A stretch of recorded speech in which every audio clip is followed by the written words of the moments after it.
everyone, you're listening to Lazy Gal, hosted by Sejal Ganate. So, this podcast episode is really what I've been doing in my own life, and I hope that it will benefit you. Recently, because especially with school starting and being around a lot more people, setting boundaries has been crucial. It's been really important for me. And one of my biggest personal mantras or kind of like morals is that if it makes me unhappy for a really long period of time, I need to try my best to change it. And I don't allow external things to affect my energy any more than it should. And that's hard, especially if you grew up your whole life wanting to please others and kind of like receive their validation. And it's hard if, at the end of the day, you don't put yourself first because so many other things seemed like they needed attention first, even though in the long run they weren't at all important as you. So that's really something that you need to go over with yourself because no one can set boundaries other than you. No one knows what's hurting your energy as much as you. And I talked about this in my first episode on how to protect your peace. And that episode was more of like a vague thing. Like it talked a little bit about setting your boundaries, but this will be going a lot more in depth about a specific aspect. And I'm actually re-recording this episode just because the first one didn't really come out the way I wanted it to. And I think I might have to do this episode in two parts, just because I really want to talk about a lot of things. And I feel like maybe two parts will really kind of put in a short episode, but also let me go into it more in depth. Depth, not depth. That's something else. So, personal boundaries are the limits and rules we set for ourselves within relationships. And if you don't exactly know what boundaries you need to set, I'll be going over the general areas. So, okay, I'm back. Sorry. So I had to change the light because I'm doing like a video podcast for the first time, and if you're watching this like on YouTube or on Spotify video, I was like really orange, but now I'm not. Now I'm not orange. Okay, back to topic. So, I'm going to be talking about the general areas that we need to set relationships with. And the first one is relationships with others. So when we often think of boundaries, we think about boundaries with our friends and just people in our lives. And of course, it's like a very important boundary that we need to consider. No matter what we believe, other people have an impact and influence us on some level. And our friends' opinions share us because we care about their opinions because they're our friends, and you usually care about your friends and you care about what they think because they're your friends. And even if you don't like it, society's opinion really does often have a voice in our head, even if you try really hard. And of course, it gets better. Of course, you can work on getting that voice a bit out of your head. But especially if you're starting and you really don't know what boundaries you want to set, society often tells you things that are not true, and you often believe it. So I just want to talk about that kind of aspect about setting boundaries as well. And you kind of need to set boundaries with others by thinking about people in our lives that influence us. Really think about it and be self-aware. Because if you're not self-aware, you cannot set boundaries. That's just how it is. So, family, friends, co-workers, classmates, which of these people have the most influence on your life? Who is negatively and positively impacting you? What can you do so that your life is better?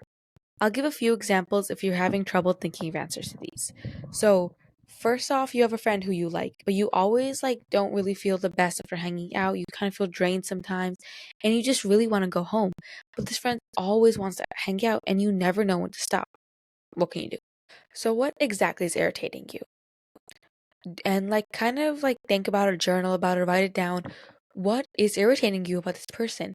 Do they always say things that you disagree with? Do they always say things that you find cringy or something that you don't really, a personality that you don't see yourself kind of being with all the time? Or just because you're on one and you're just really tired and this person is just so energetic and it's not giving you energy, it's actually kind of taking yours because you also have to pretend like you're at the same level of energy. What is it that is kind of irritating you? And kind of draft a text or kind of find a way in the conversation to don't if it's something that they can't change, it's not something that you should really bring up. It is something that you should maybe distance yourself from. Or if they ask, be like, hey, I'm just going through something where I'm kind of just not very full of energy and I just don't have it in me to hang out. And if they were a friend, they would understand, oh, this person is just low on their energy. They just don't want to hang out. And that's common, that's normal. You just don't have it in yourself to be around other people, and that's completely normal. You need to respect that about yourself, and other people need to respect that about you. And nothing will change if you don't do it yourself. If you don't reach out and communicate, nothing will go your way if you don't put effort in. Ask a friend or family member to help you approach this problem if you're really doubting yourself. And find people who you trust. Don't be telling other people about your business and your friend's business when you aren't that close with them. Even if you were friends, you need like really close people to talk about other friends with, because one of my number one rules is that one of my close friends talks shit about their close friends, they're 100% talking shit about me. That's just how it is. It's different if they're confiding, like, hey, my friend, like, we used to be really close and now they did this and I just don't know how to feel. That's different. They're asking you, like, how to approach a problem, asking you for advice. But if they're just shit talking someone who they're really close with, like, they tell everything to, they used to do everything with, they still act like they're really close friends. Those are people you cannot trust, and that's not something that you should be doing either, because you need to respect the fact that these are your close friends, and it just says a lot about your character. And people will often realize that you're not someone who they should be close friends with. So just kind of ask for advice, but don't necessarily put them in a really bad light until they did something like genuinely horrible. But in this case, it's just someone who you think kind of just drains your energy, or it's not just akin with your personality. Number two, you're an introverted person and you understandably need some alone time. Like I said, especially if you're around a lot of people, how do you tell your friends nicely, or even family? Number one is like, be nice. A lot of people just don't know what you're thinking. So when you say something, think about what you will say and how it may actually come across to the other person. Especially if you're someone who isn't attuned to tones. Like if you realize that maybe you don't really pick up things, social cues as much as often as the other person, or there's something you just know, work on that in this scenario. Make sure that you ask someone about this. Make sure that you kind of Google, do your research. Know that if you want to stay friends with these people, you also have to learn how to speak their languages and their tones. And as for families, is really like a lot harder, and it might take a few more times than you needed, and you really might have to use school or work as a disguise. I know it's like to like explain something, but everyone takes it as an attack or argument. So if you have to say you're studying or just like changing your clothes or just kind of like showering, resting, just to have some alone time, you do you. You certainly don't owe anyone your time, and everyone deserves to feel rested and safe. So that's kind of my advice on that topic. And a third example is you're in your friend group or like working, whatever, and there are just people like there's just one or few people you find entertaining. Maybe you can stand them, maybe you cannot. Like, how do you approach this? First thing is think about how bad their impact is. And this is key because we as people usually over dramatize things and overreact to things. And we usually later on realize that we probably should have had a calmer reaction. So ask yourself, are they really truly hurting my mental health and insulting me, or are they just people you dislike? Because you will dislike people. Like that's common. Like that's not new. That's not some new theory on TikTok. That's not different. You will dislike people. That's how it is. So you really have to learn how to be around people you don't like. And of course you don't have to go to every hangout or talk all the time. Like I know FOMO is really big, but genuinely, if these people are just people you don't like, you don't have to be around them. You can always hang out with those people that you do like separately. Like that's just how it is. So you can always distance yourself and be happy being by yourselves at times. People who constantly put themselves in situations where they just feel drained or just like really empty after a hangout are people who don't understand that they need alone time. Like maybe they do understand, they just don't know how to do it.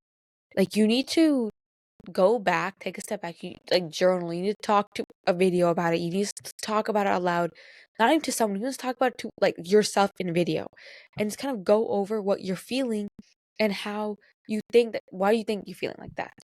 Do you think like you are feeling left out of everything because when you were growing, oh, like when you were older, people kind of left you out of things, or you just couldn't work, you couldn't hang out with people because of your family, whatever? Like think about where this issue like roots from, and think about how you can fix that. Like take yourself out on dates, go places, go do things yourself, go ask people to hang out separately. Like you're just always waiting for an invite, but you should be going out and inviting people to hang out with you. Ask your friend over to come over for a movie, go place for brunch. Like take it in your hands, grasp it with two hands, because if you don't, it's never gonna go your way. So like you have to be happy with yourself, because you just can't like expect your friends to drop people just because you dislike them. If they're like actual problematic and like horrible people to be around, then that's like different. But as humans, like I said, we don't mesh with everyone.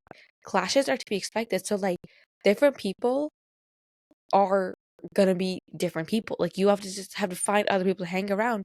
And if you're like in a college setting or in a school setting, that might be a bit easier, just depending on like your school size or just stuff like that. But I understand like if you are someone who's older and you don't really have these social groups anymore as much as you used to when you're younger, so you really don't want to like drop your friends just because of this, or you just don't want to like it's harder to find other people. Like I get that, but try finding people online that are in your area, kind of like friend dating kind of thing. Just try going to different events to meet people, maybe people who speak your language, people from your culture, a friend of a friend's, and just like kind of start talking to people online, like on Instagram, like, oh, you want to go for brunch? More times often than not, people who are like in your scenario are in your scenario. They are harder to find friends. They don't know who to like hang out with anymore. And just try. Like, of course, you won't find people. Why is there a fly here? Bruh. You won't find people on the first try, but like at least try. But like as I said, like if they're actually harassing you, then that's like different. Like you need to communicate with your friends. And I say this with everything in me. Be prepared. If your friends don't agree with you, take your side. Even if you're in the utmost right, even if they have done something truly horrible, but they don't agree with you, take your side, you cannot control what other people choose to believe and say. I'm saying you cannot control what other people will believe or say. Like what they choose to believe and say is out of your control, and the only thing you can control is how much you will withstand to be around them. Like how much will you tolerate before you realize that your dignity is gone, before your self-respect is gone? How much can you tolerate from people who don't even care about you? That's the question you need to ask yourself, because that's what's important. That's what you can't control. Can't. Yes. So set boundaries for yourself, because at the end of the day, no one has your best interest in their mind as much as you. No one else really cares about you as much as you. That's just it. No matter what you think, no matter how much over you think, the only person who you can be so 100% sure that they like you is you. So don't be looking for other, like, I know it's hard to be like, of course, I want my friend's validation, my partner's validation, but their validation should not come before yours. That's just what it is. You can ask their validation, that's fine. You want to know if your friend likes your outfit, you want to know if your partner thinks you look pretty on your date, that's fine, nothing wrong about that. But if you let their validation and their opinion bring you so low that you can't even think of giving yourself validation, that's when you really start setting boundaries. So, moving on to boundaries with ourselves, that's really one of the biggest boundaries we seem to lack and forget about, is the ones with ourselves, because we either work ourselves too hard or just not at all. And that's where you're lacking discipline, which is why you also need boundaries to help your discipline. So, kind of ask yourself, do you push yourself too much? Are you the opposite? Are you not motivating or reaching your full potential? These are all things that you really need to think about, write about, and reflect on. I want that on a shirt. Not really. I would never wear shit that says that, but hypothetically, I would. So, just like ask yourself, like, okay, I don't know if you know this, but like on my TikTok, I've been getting like all these shadow work journal ads. Someone is spending like literally a fortune, because every time I scroll, every 2 TikToks, I see an ad about shadow work journal. And I'm like, what is this even about? And I really didn't check because I really didn't care. But I posted a TikTok on like questions to ask yourself when setting boundaries. See, I would open it, but my phone is recording. So I can link down the reel or TikTok down below, and then you guys can like kind of ask yourself the questions. It's kind of like, what do you see that you need to change in your life? What are things or people that are really affecting you that they shouldn't be affecting you?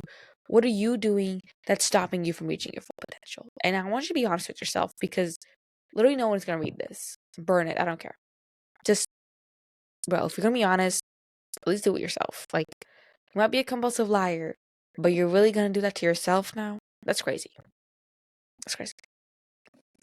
Anyways, so boundaries with yourself looks like stop comparing yourself with others. Literally, you're just hurting yourself. And I know it's like super hard to stop self-sabotaging, which is why you have to do it in small, small steps. For example, if you realize that you're like comparing yourself, that's a step. That's literally a step, because it's so hard to even know what we're doing. And then think about why. Why do you do this to yourself?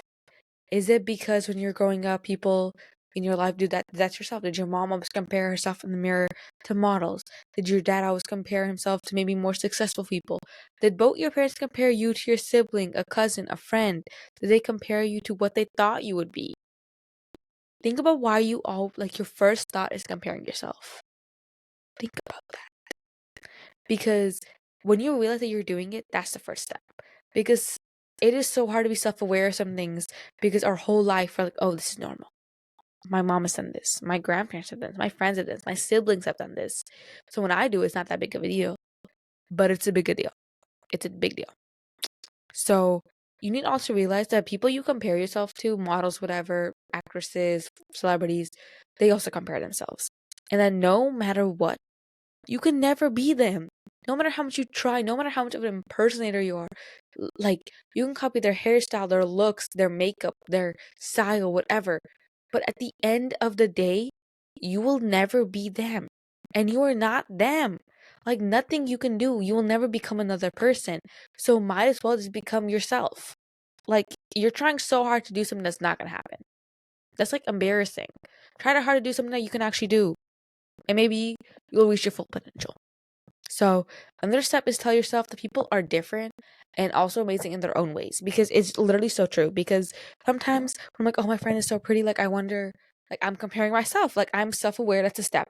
But I also think about the fact that, like, I saw this on a Tumblr quote somewhere, cringe alert, don't blame me, that, like, sunsets are pretty and, like, so are flowers. Like, do you ever look at sunset and bro, like, oh, bro, that bitch ugly?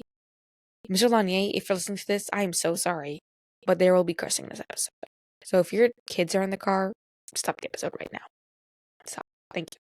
I'll give you a short recap if you really want one. Anyways, so, like, you don't look at the flowers and go, okay, some of them are kind of ugly, but most of them you're like, oh, the flowers are so pretty. Like, I like the roses. It's so beautiful. Like, I like the colors.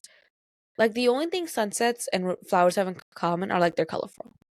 The only thing you and another person have in common is that you guys are both human. You see what I'm saying now? Fairy lights are pretty. You're pretty. Just Riz. What can I say?